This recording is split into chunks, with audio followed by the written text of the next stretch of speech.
Seigneur, tiens ma main, ô Sauveur incomparable,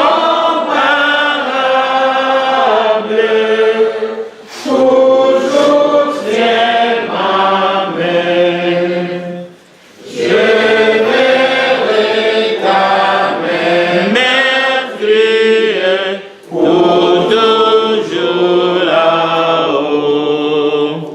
Dans la céleste patrie, ô divin agneau, Seigneur, tiens ma main, Seigneur, tiens ma main, ô Sauveur incomparable, toujours tiens ma main.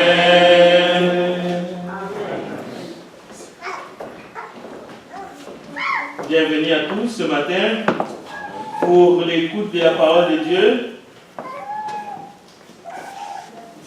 Avant de commencer le sermon de ce matin, je vous invite à la prière. Prions ensemble.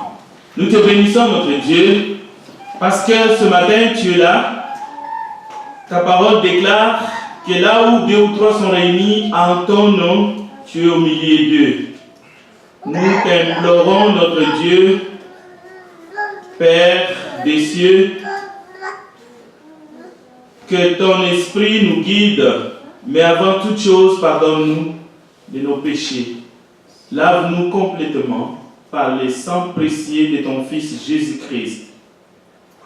Fais que nous puissions recevoir ta parole avec joie, que nous puissions l'appliquer dans nos vies, parce que notre espérance, c'est la vie éternelle avec toi.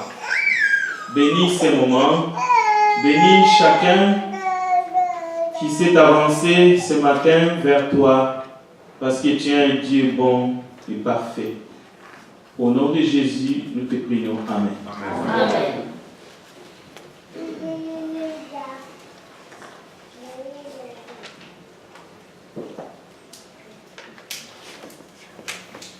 Lorsque Jésus-Christ a enseigné dans les rues de Jérusalem, il a beaucoup insisté sur des points bien précis.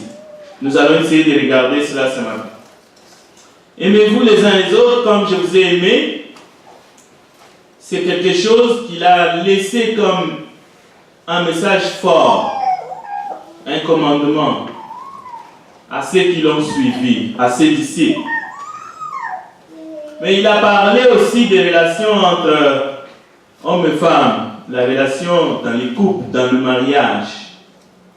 Il s'est adressé aux maris, aux hommes, en leur disant: Marie, aimez vos femmes comme Christ a aimé l'Église et s'est livré pour elle. Ça aussi, c'est un message fort, c'est un commandement. C'est quelque chose où on le fait ou on ne le fait pas. Où on est un tricheur, où on est un hypocrite. Ce n'est pas seulement n'importe quel homme qui se met debout que c'est un mari. Il y a des traîtres aussi. Jésus a aussi dit aux femmes, il s'est adressé aux femmes. Et il a dit aux femmes que soyez soumises à vos maris comme au Seigneur. Il suffit de regarder dans le monde d'aujourd'hui, vous allez être étonnés. Là aussi, on n'est pas une femme lorsqu'on essaie de se dresser contre Dieu, contre son Créateur. Mais Jésus va aller plus loin. Il va parler de relations dans la société. Il va dire aux hommes et femmes, vous vivez dans une société, mais rendez à César ce qui est à César. Souvent, les despotes s'arrêtent jusque-là. Mais Jésus n'a pas seulement dit rendez à César ce qui est à César. Il a aussi ajouté et rendez à Dieu ce qui est à Dieu. Cela veut dire que même César doit rendre à Dieu ce qui est à Dieu. Souvent, nous attendons les gens claironnés, toute autorité vient de Dieu. Mais en réalité, ce qu'ils veulent dire, c'est tout pouvoir vient de Dieu. Mais attention, nous sommes soumis aux autorités selon le Seigneur. Il y a la limite, pas plus que ça. Et parfois, il y a des autorités qui arrivent là où ils sont parce qu'ils ont versé du sang, ou ils ont fait cela. C'est hypocrite de penser vraiment que Dieu les a aidés dans leur campagne sanguinaire. Donc, nous devons comprendre que lorsque Jésus enseignait, c'est parce qu'il voulait transmettre un message fort. Hébreu souligne, Jésus-Christ est le même hier, aujourd'hui et éternellement. Cela veut dire, Jésus n'est pas seulement vivant, mais Jésus est vraiment réel. Jésus opère. Jésus agit encore aujourd'hui. Cela veut dire Jésus peut toucher le cœur ce matin. Il peut toucher votre cœur à travers son enseignement, à travers son message. Mais c'est quoi le message de Jésus, si on veut le résumer? C'est aimez-vous les uns les autres ardemment. C'est ça que Jésus disait. Et souvent, il a répété, en vérité, je vous l'ai dit. Est-ce qu'un homme peut prétendre aimer Dieu qu'il ne voit pas s'il n'est pas capable d'aimer celui qui est en face de lui? Dans toutes ces relations que nous venons de voir, est-ce qu'un être humain peut prétendre qu'il aime Dieu si la personne qui est en face de lui, peut-être que c'est un mari, peut-être que c'est une femme, peut-être que c'est un ami, peut-être que c'est un voisin, peut-être que c'est juste une autorité. Est-ce que sommes-nous capables de prétendre que nous aimons Dieu si nous ne mettons pas en pratique ce que Jésus dit ici? Et nous allons voir ce matin que ce que Jésus a dit, en écoutant le texte de la lecture de ce matin, c'est un nouveau commandement. Jésus est venu dans ce monde apporter un nouveau commandement. Pourquoi? Parce qu'il y a eu des commandements, il y a eu des lois qui ont existé depuis le temps d'Abraham, Moïse, des lois dans tous les domaines de la vie, même dans les domaines sanitaires, dans les domaines de l'hygiène, dans tous les domaines, il y avait ces lois. Et l'homme s'est battu. L'homme s'est battu pour essayer d'obéir à ces lois. Mais Jésus amène un commandement nouveau. C'est ce que nous allons essayer de voir. Et pourquoi Jésus amène ce commandement nouveau? Mais c'est parce qu'il a un message nouveau aussi à apporter. Mais ce matin, nous allons aller regarder simplement comment Jésus, comme un enseignant, il va présenter ces commandements nouveaux à ses disciples et à toute la race humaine. Par un geste simple. C'est pour cela que nous allons retourner à notre sujet d'actualité. Nous allons aller chercher à comprendre quelle est la signification lorsque Jésus lave les pieds de ses disciples. Quel est le sens, la signification de ce qu'il fait? Pourquoi il est fait? Qu'est-ce qu'il démontre? Qu'est-ce qu'il veut que ça reste gravé dans la tête de ceux-là qui sont devant lui et à toute la race humaine jusqu'à son retour? Quel est le message? Quelle est la signification? Nous n'allons pas nous attarder sur les gestes. Pour comprendre ces gestes, ces rituels, il faut d'abord se remettre dans le contexte oriental. La majeure partie de la population qui se déplace à pied, avec juste des sandales dans leurs pieds, les pieds nus, les routes poussiérées. Les voyageurs, lorsqu'ils arrivent à destination, il attend que ceux qui les reçoivent en hospitalité lui offrent quelque chose pour qu'il puisse se nettoyer au moins les pieds. Mais le texte de ce matin, comme nous l'avons lu, Jésus est en train de rappeler quelqu'un qui s'appelle Simon. Il lui dit, tu vois Simon, je suis entré chez toi et tu ne m'as pas donné l'eau pour mes pieds. Cela veut dire que Jésus ne demande même pas qu'on vienne lui laver les pieds. Jésus dit seulement, tu ne m'as pas donné l'eau pour que je me lave moi-même les pieds. Je suis entré chez toi, Simon. Mais cette femme, avec ses larmes, elle a essuyé avec ses cheveux mes pieds. Tu ne m'as pas reçu en m'embrassant, mais elle n'a pas cessé de m'embrasser les pieds depuis que je suis entré chez toi. Tu ne m'as pas répandu l'huile sur ma tête, mais elle a répandu du parfum sur mes pieds. Et Jésus va plus loin. Il dit que cette femme a beaucoup aimé. Même dans les temps anciens, ses frères qui ont vendu leur propre frère Joseph, lorsqu'ils arrivent en Égypte auprès de Joseph, le texte dit, on leur apporta de l'eau pour se laver les pieds et on donna du fourrage à leurs ânes. Est-ce qu'ils le méritaient? Écoutez ce texte qui se trouve dans Jean chapitre 13 quelque part. Je vais lire quelques versets. Vous allez comprendre de quoi il s'agit. Avant la fête de Pâques, Jésus, sachant que son heure était venue de passer de ce monde au Père, et ayant aimé les siens qui étaient dans le monde, mit les combles à son amour pour eux. Cela veut dire Jésus aimant ses disciples extrêmement. Donc, il est question d'amour extrême.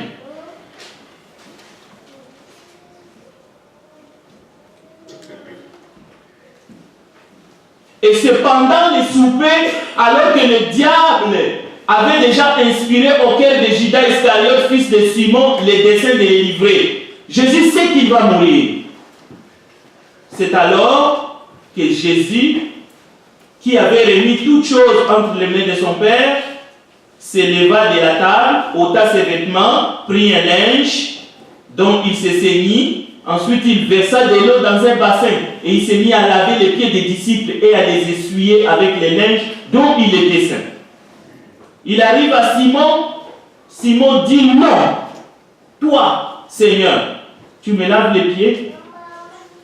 Jésus lui répondit, ce que je fais, tu ne le comprends pas maintenant, mais tu le comprendras bientôt. Pierre lui dit, non, jamais tu ne me laveras les pieds. Jésus lui répondit, si je ne te lave, tu n'auras point de part avec moi. Alors Simon a peur, Simon tremble. Il dit, Seigneur, non seulement alors les pieds, mais encore les mains et la tête. Vous pouvez lire ce texte à la maison jusqu'à la fin, au verset 18. Qu'est-ce que ce geste nous enseigne? Qu'est-ce que ce geste signifie?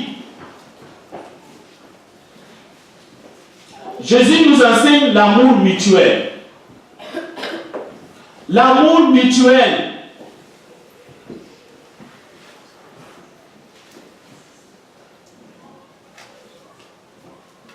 L'amour que nous avons réservé seulement aux jeunes filles.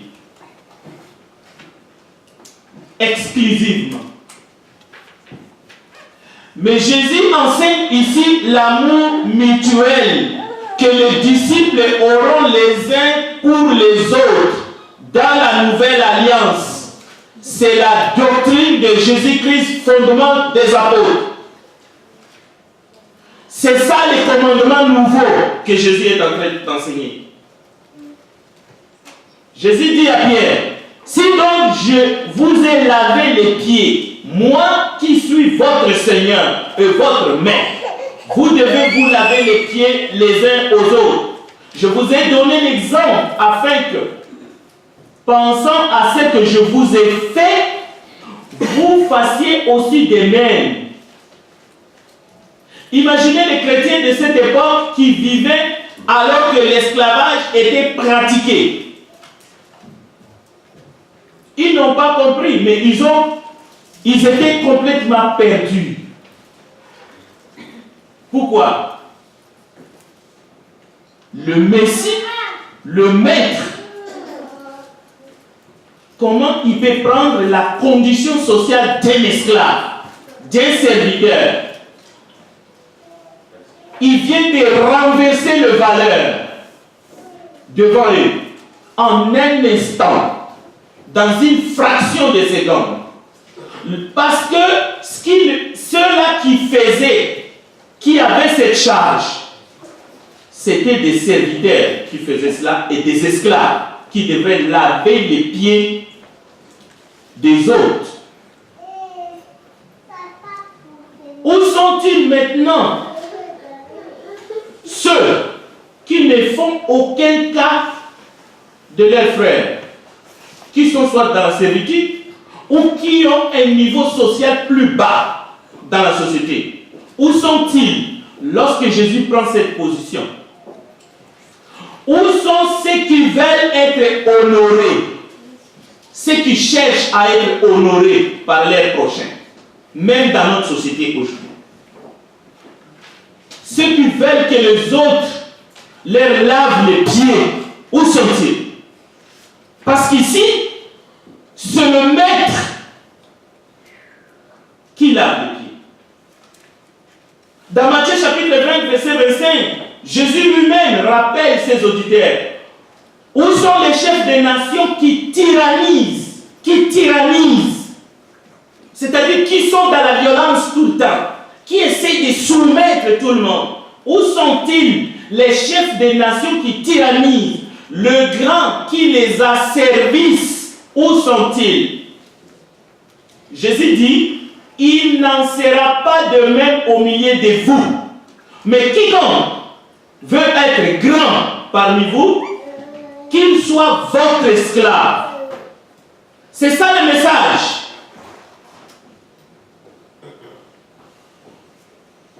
Le message n'est pas qui va enlever la poussière dans les pieds de qui. La question, est-ce que vous m'aimez? C'est ça la question. Est-ce que vous m'aimez? À quoi ça vous sert d'aller laver un économie de pieds une fois par année? Est-ce que cette personne connaît chez vous? À quoi ça vous... Est-ce que vous m'aimez? Si vous m'aimez, ok. Si vous ne m'aimez pas, dites-le ouvertement. Sinon, ça ne sert à rien.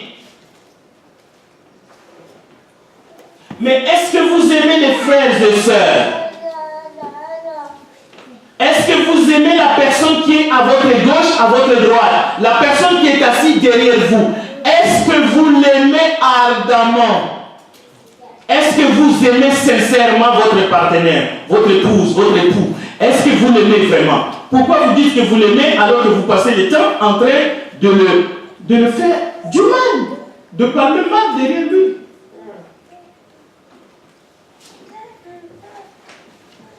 Écoutez, si vous pensez que la seule personne que vous devez aimer, c'est votre femme, vous irez en enfer. Et ce n'est pas ce que Jésus a enseigné. Et si vous pensez que la seule personne que vous devez aimer dans votre vie, c'est votre mari, vous vous trompez. Vous êtes un compagnon du diable. Et vous allez finir en enfer. Jésus n'a pas enseigné ça.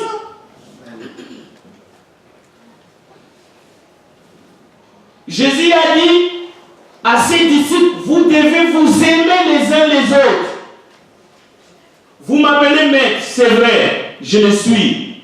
Mais si moi, je vous ai lavé les pieds, vous devez vous laver les pieds les uns les autres.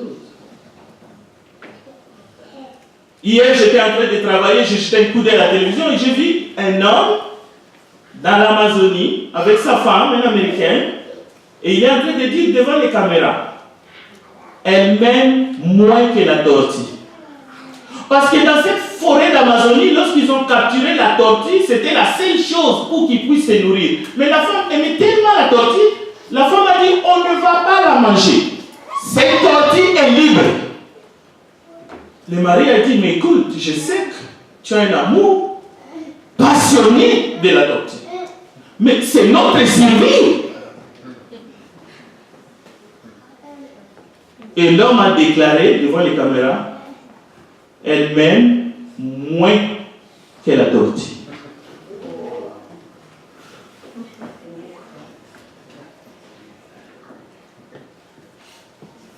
La réaction violente de Pierre, qui voit son rabbi bien-aimé, qui prend la position du dernier des serviteurs ou de l'esclave devant ses propres disciples.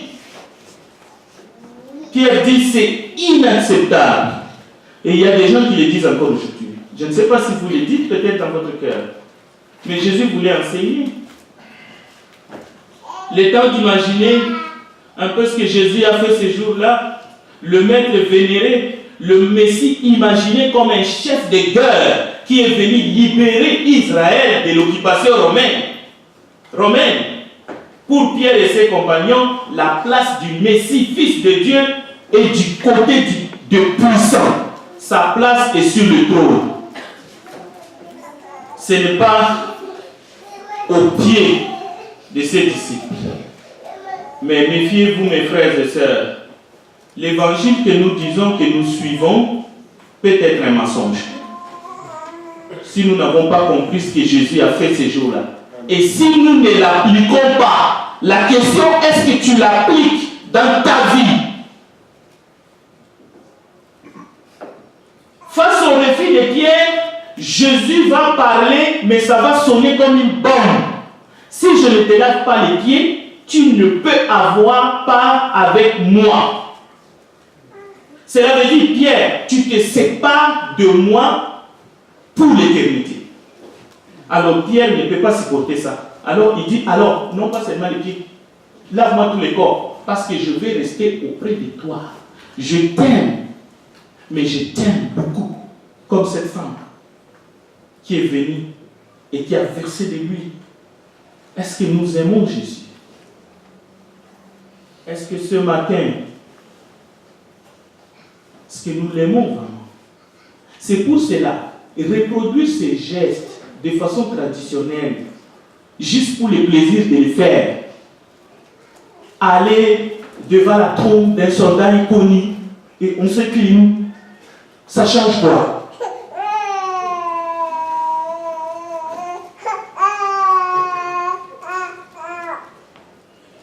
La signification donnée par Jésus lui-même. Parce que si vous lisez les textes, Jésus donne la signification lui-même. Jésus explique lui-même. Cette signification que Jésus donne n'est pas culturelle. Elle n'est pas traditionnelle. La signification que Jésus donne est universelle. Et il ne faut pas confondre la signification et les gestes. Cela veut dire que cette signification, cet exemple, si nous ne l'appliquons pas, nous ne serons pas avec lui pour l'éternité. C'est un changement complet de valeurs que Jésus fait. Jésus n'a pas caché sa pensée. Jésus a toujours dit à ses disciples, le plus grand parmi vous sera votre serviteur. Jésus a dit à ses disciples, vous êtes des serviteurs inutiles. Si vous avez fait ce qu'on vous a demandé de faire, ne vous glorifiez pas. Dites, nous sommes des serviteurs inutiles.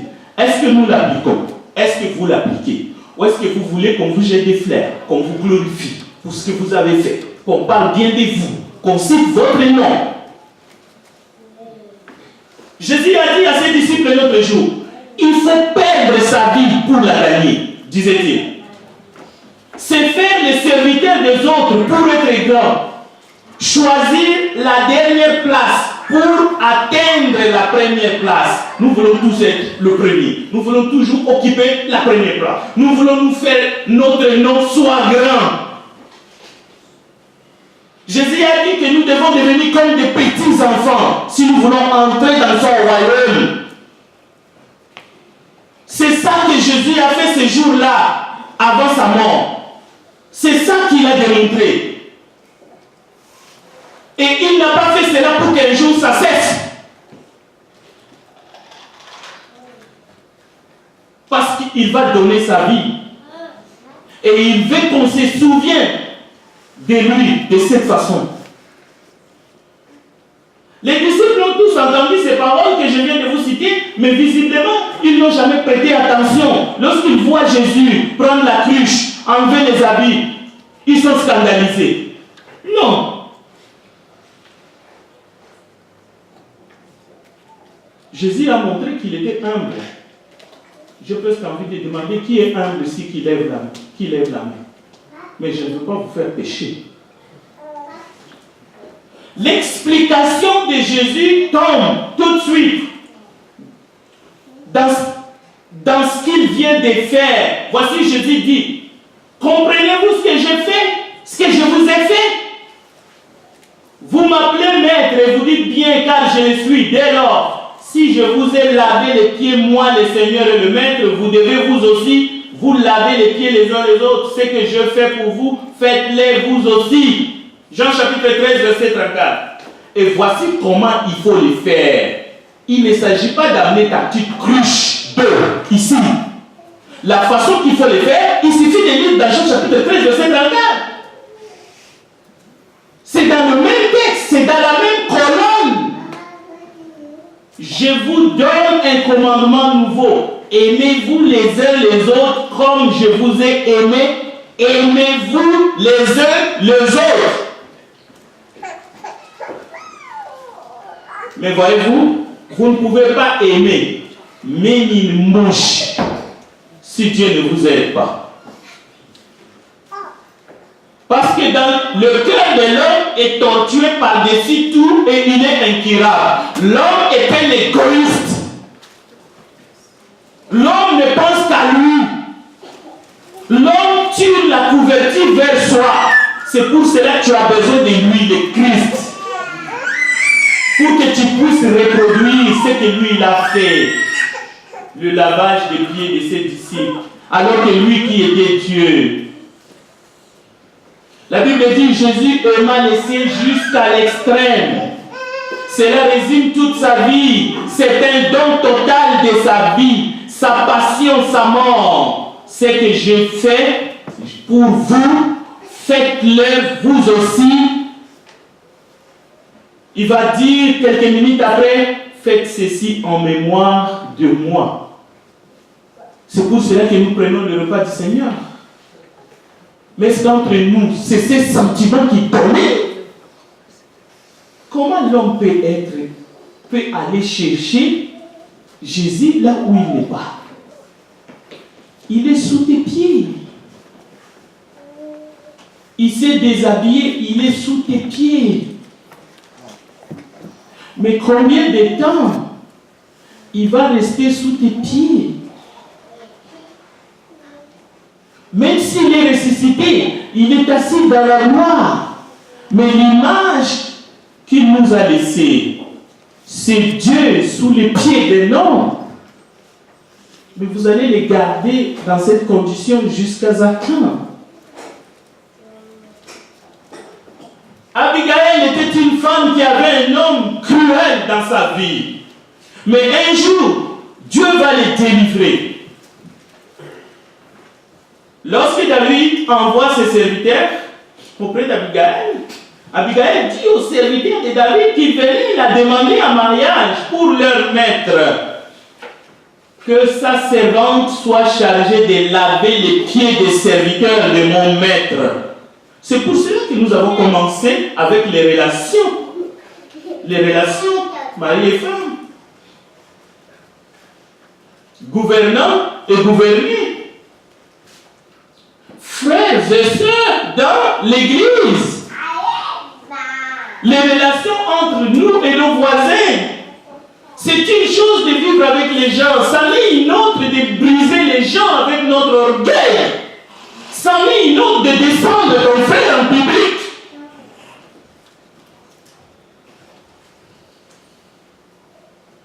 Si les hommes manquent de pudeur devant le Christ, ils seront cruels les uns envers les autres. Et c'est ce qui est arrivé dans notre monde. Les disciples ont tous compris. Ils ont vu, mais ils ne comprenaient pas pourquoi. Parce qu'ils étaient dans la chair. Ils vivaient dans la loi juive. Et ils voyaient autre chose. Mais ils ne voyaient pas les seigneurs qui se déshabillent en toute humilité, volontairement. Le Seigneur de gloire qui se met au pied des hommes. Mais de nos jours, la domination, les rapports de domination. D'un côté, ceux qui dominent, de l'autre côté, ceux qui doivent subir. Et on les trouve dans toutes les couches de la société. Lisez Jean chapitre 13. Entre les hommes, c'est la trahison de l'enseignement du maître. C'est la trahison de ce que Jésus a fait un jour avant sa mort. Posez la question. Il a été piégé plusieurs fois par les pharisiens et les sacrificateurs. Cela trahissait l'amour que le peuple juif, les chefs religieux, devraient avoir au Messie qui devrait venir. Bien qu'il disait, oh lui c'est l'un de nous. Philippiens chapitre 2, nous avons l'image de Dieu. La Bible dit qu'il s'est dépouillé en prenant la forme humaine. Il s'est rabaissé volontairement. Cela mérite toute notre attention. Et les gestes de Jean chapitre 13, le lavage des pieds, a sa place au cœur de l'évangile. Si vous ne voyez pas la gravité, si vous ne voyez pas la leçon que Dieu envoie, que Dieu donne aux chrétiens de tous les temps, cela veut dire que votre cœur n'est pas brisé jusqu'à maintenant. Donc, nous devons comprendre que Jésus-Christ, qui se tient courbé aux pieds des disciples, c'est lui qui a revêtu la tenue d'un serviteur, dans un geste presque désespéré, pour se faire connaître en vérité, pour connaître sa mission. Pourquoi sa mission? Parce qu'il va dire aux siens, à ceux-là qu'il a choisis et appelés, ce que j'ai fait, vous devez le faire les uns envers les autres. Vous devez vous aimer les uns les autres. C'est comme ça que les mondes sauront. C'est comme ça que les mondes sauront que vous êtes mes disciples. En Jésus, Dieu le Père Céleste, le Créateur du ciel et de la terre, il vient s'agenouiller devant l'être humain et se met à son service. Ce matin, nous qui sommes ici, le Seigneur de gloire, il vient s'agenouiller